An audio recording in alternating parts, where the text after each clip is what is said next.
Do plants feel pain? Can we grow plants from leaves? What happens when you expose roots to light? Can fresh cow or horse dung can be used for plants? Can magnets impact plant growth? In this video, we will be debunking 20 gardening myths and share some valuable scientific facts and tips related to gardening. So, make sure to watch until the end for some great insights. But before we continue, please like this video and subscribe to our channel. Number 1. Is fresh cow dung good for plants? Fresh cow or horse dung should be never directly applied to plants as it can have negative effects on both plants and the soil. As you mentioned, it can contain high levels of ammonia and salts which can burn the roots of plants and inhibit their growth. Additionally, it can contain harmful microorganisms such as E. coli which can cause disease in both plants and humans. Finally, fresh dung may contain weed seeds that can lead to unwanted weed growth in your garden. It's always best to use well-composted or aged manure as fertilizer, as this will have broken down any harmful elements and provide a balanced source of nutrients for your plants. Number 2. Is exposing roots to light dangerous?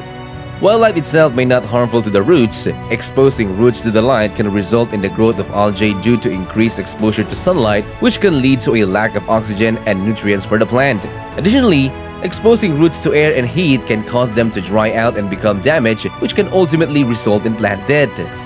As a general rule, it's best to keep roots protected from light and ensure that they have access to adequate oxygen and nutrients to support healthy growth. A great high-school project idea could be to grow two similar plants in transparent and opaque containers and compare their growth and health over time. Number 3. Do plants experience pain?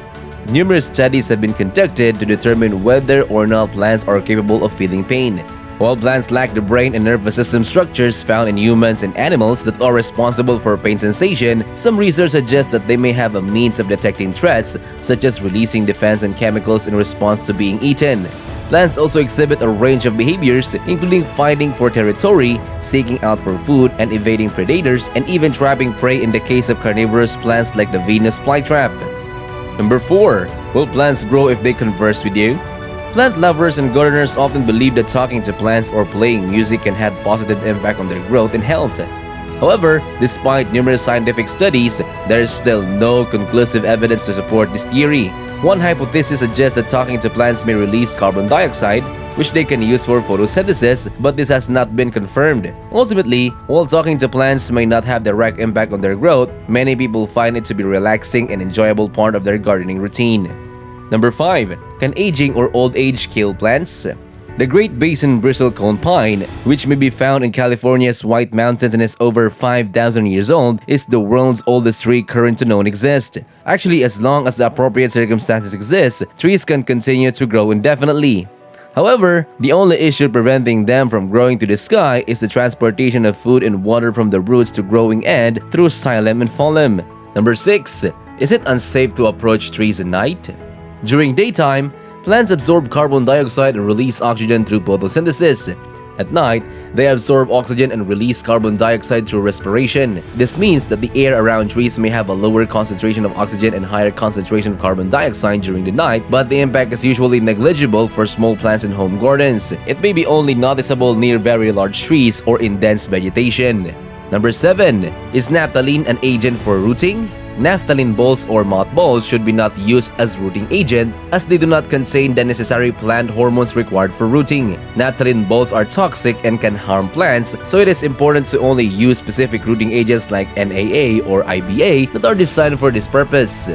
Number 8. Is it dangerous to water plants? This is a common gardening myth. Physicists have shown that water droplets on leaves cannot focus enough sunlight to cause leaf burn. In fact, watering plants during a hot sunny day can help cool them down and prevent them from wilting. It's important to water the soil around the base of the plant rather than just the leaves to ensure the roots are getting the water they need. Number 9. Does planting by the moon affect the yield and growth of plants?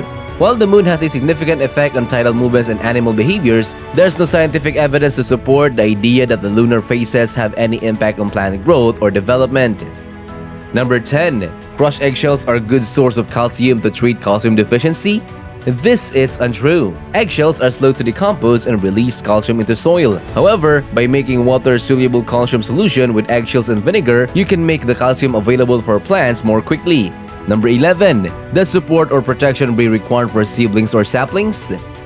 This is untrue. It's beneficial for young plants to develop stronger roots and trunks by withstanding natural elements like wind, but providing support to young plants during their early growth stages can prevent them from bending or breaking under the weight of their own foliage. Number 12.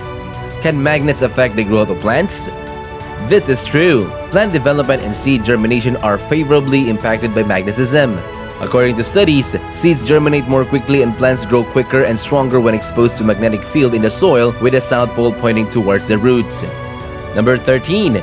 Can seeds that have harvested or collected be kept in a freezer or refrigerator? That's incorrect. The majority of seeds kept in the seed banks are first dried out until their moisture content is decreased to around 10% after they can be kept for a number of years. However, the moisture content in recently collected seeds will form ice crystals inside if they are frozen, which may ruin the viability of the seed. Number 14. Due to lack of space, growing fruit trees in containers is not practical. That is untrue. You can grow them, but you'll need a few slightly bigger containers or fabric bags, such as ones that are more than 18 or 24 inches wide. Number 15. Does potting mix give gardeners Legionnaires' pneumonia? False or true? Be at ease, this is false.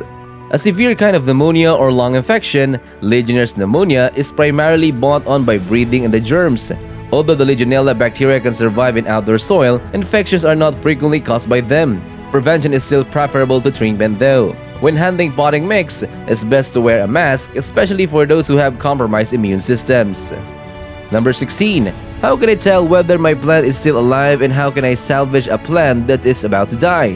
To determine whether your plant will survive, there are various signals to look for. Most of us assume that the plant is dead if it appears dry and has lost its leaves. However, it might actually still be alive or be revived. Number 17. Can leaves be used to grow plants? Yes, some plants, but not all, can be multiplied from a single leaf or a portion of a leaf. Most plants' leaf cuttings don't grow in new plants. Instead, they usually merely develop a few roots to the compost. You can grow leaves into new plants in a variety of methods, such as 1. From a leaf petiole, 2. By cutting a leaf into many parts for succulents with fleshy leaves, such as Sansevieria or snake plant, and other succulents. Number 19. Terraced gardening is bad for the building? Unless your building is excessively old and poorly built, this is not entirely true. Otherwise, a garden on a terrace won't be a problem if it's planned carefully. For example, you can place heavy containers along the terrace walls that supports its weight or the building's main walls, among other things. And last but not the least, number 20.